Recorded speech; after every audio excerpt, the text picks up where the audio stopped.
لقبلت بنت الترفض والميدان وارفعوا الرايه ودقوا لها تحيه، غنوا الجزله لها وطن خلقي جاتكم بنت الشيوخ الكباريه، الاصيله طيبها كالمطر هدى والكريمه كفها دوم رهيه، والكريمه كفها دوم رهيه.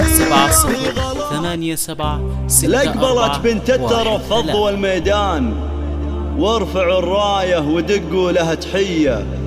غنوا الجزله لها واطنخوا القيفان جاتكم بنت الشيوخ الكباريه، غنوا الجزله لها واطنخوا القيفان جاتكم بنت الشيوخ الكباريه. لقبلت بنت الترفض والميدان وارفعوا الرايه ودقوا لها تحيه، غنوا الجزله لها واطنخوا القيفان جاتكم بنت الشيوخ الكباريه، الاصيله طيبها كالمطر هدى والكريمه كفها دوم رهيه، والكريمه كفها دوم رهيه، في غلاها كانها اللؤلؤ والمرجان، في حلاها والسنع دوم زاهيه، الجميله فهد مدد تزداد المحاسن والخصال المثاليه، فهد تعجز بمدحها القيفان يوفيها القصيد وقوافيه، يوفيها القصيد وقوافيه، والعروسه شيخه الغيد والغزله الحلاوه زين خصله وراثيه، هذه رنيم حلاها لها عين فارقه بوصافها والحيويه، لقبلت في زينها كالقمر تزداد احضرت فيها المزايا خياليه، احضرت فيها المزايا خياليه، الدعاجه ولا ناقه زينها الفاتحه رنيم بنت الشيوخ الحيويه، كفوفها رفيعه المقام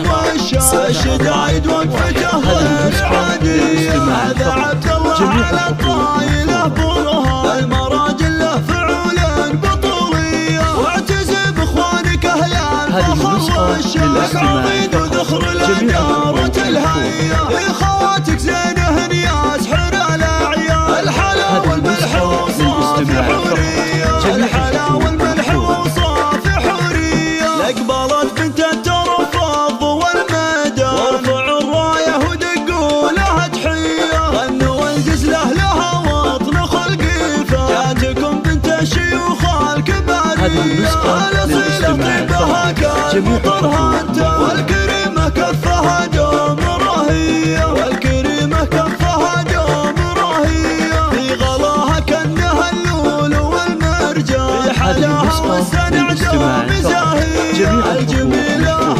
فهد بدت تزداد المحاسن والخصال المثاليه، فهد تعجز بمدحها القيفان يوفيها القصيد وقوافيه، يوفيها القصيد وقوافيه، والعروسه شيخه الغيد والغزله الحلاوه زين خصله وراثيه، هذه رنيم حلاها لها عين وارقه بوصافها والحيويه، لقبلت في زينها كالقمر تزداد احضرت فيها المزايا خياليه، احضرت فيها المزايا خياليه، الدعاجه ولا ناقه زينها الفاتحه رنيم بنت الشيوخ الحماويه، بنت ابو فهد رفيعه المقام والشدايد وقفته غير عاديه، هذا عبد الله على الطايله برهان المراجل له فعول بطوليه، واعتز باخوانك اهل الفخر والشرف عضيد وذخر الاداره الهيه، خواتك زينه نياس حر الاعيان الحلا والملح وصافي حوريه، الحلا